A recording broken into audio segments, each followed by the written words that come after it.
If your mind keeps going back to the same moment, it's not trying to help you. It's stuck. It usually doesn't happen right away. You get through the interaction, you move on with your day, and for a while it feels like it's behind you. But later, when everything quiets down and there's nothing distracting you anymore, it comes back. The same conversation, the same tone, the same expressions on their face, except now your mind is replaying it differently. You start thinking about what they meant, what you sounded like, and what you should have said instead.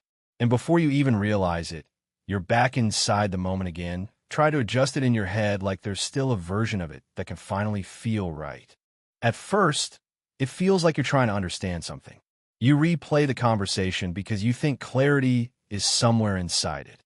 You tell yourself that if you look at it from one more angle, you'll finally understand why it bothered you so much.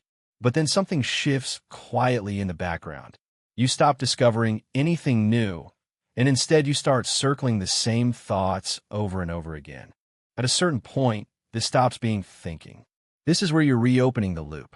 And this is usually where it becomes personal. Your attention shifts away from the interaction itself and turns toward you inside the interaction. It starts sounding like, why did I say it like that?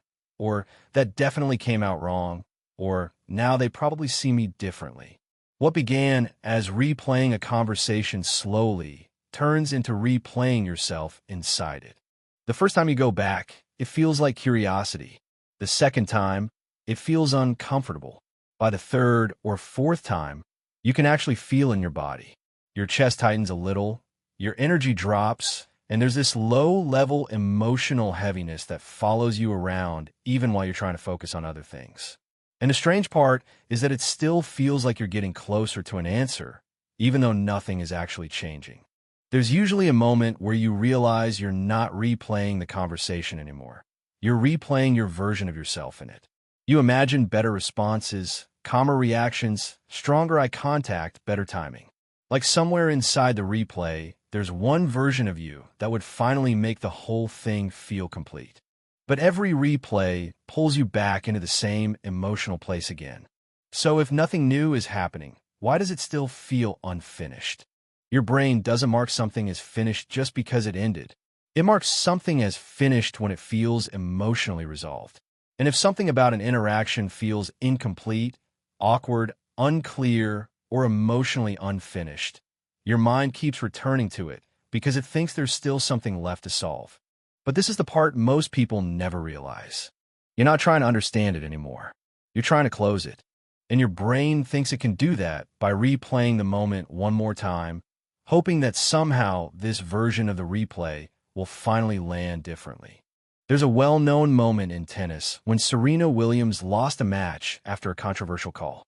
The point ended, the match moved on, and there was nothing she could change about what happened. But what stayed with her wasn't just the loss itself. It was the replay of the moment. The call, the reaction, the emotional charge around it kept running through her mind because emotionally, it never felt complete. And that's what replay loops do. The interaction ends externally, but internally your mind keeps reopening it because it still believes there's a different emotional outcome hiding somewhere inside the replay. And here's the part that hits the hardest. Some things don't feel unfinished because you miss something. They feel unfinished because you don't get to redo them. There isn't always a cleaner version of the interaction. There isn't always a perfect response waiting to be discovered later. But your brain keeps reopening the loop anyway because it's still treating the moment like something active instead of something finished. That's why it keeps pulling you back. Not because it matters more than everything else, but because emotionally, your mind never let the interaction fully end.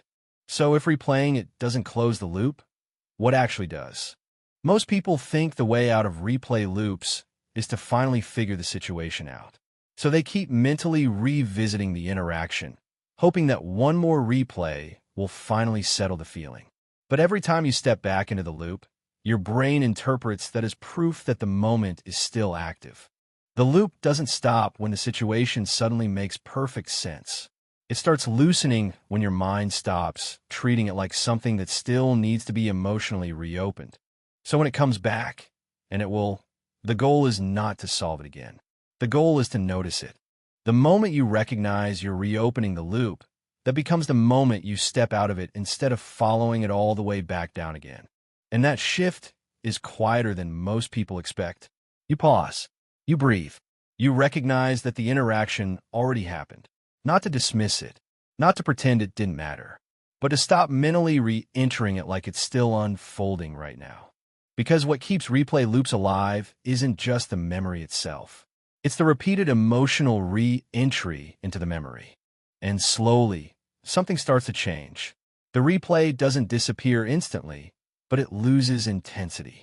The emotional pull softens. The urgency fades. And for the first time, you start realizing that not every uncomfortable interaction needs to be mentally reopened until it feels perfect. Sometimes the healthiest thing you could do is let the decision stand. Some things stay with you not because they matter more, but because your mind keeps reopening them. And once you begin recognizing the loop while it's happening, you start seeing how often your mind tries to pull you back into things that are already over. And this isn't the only place it happens.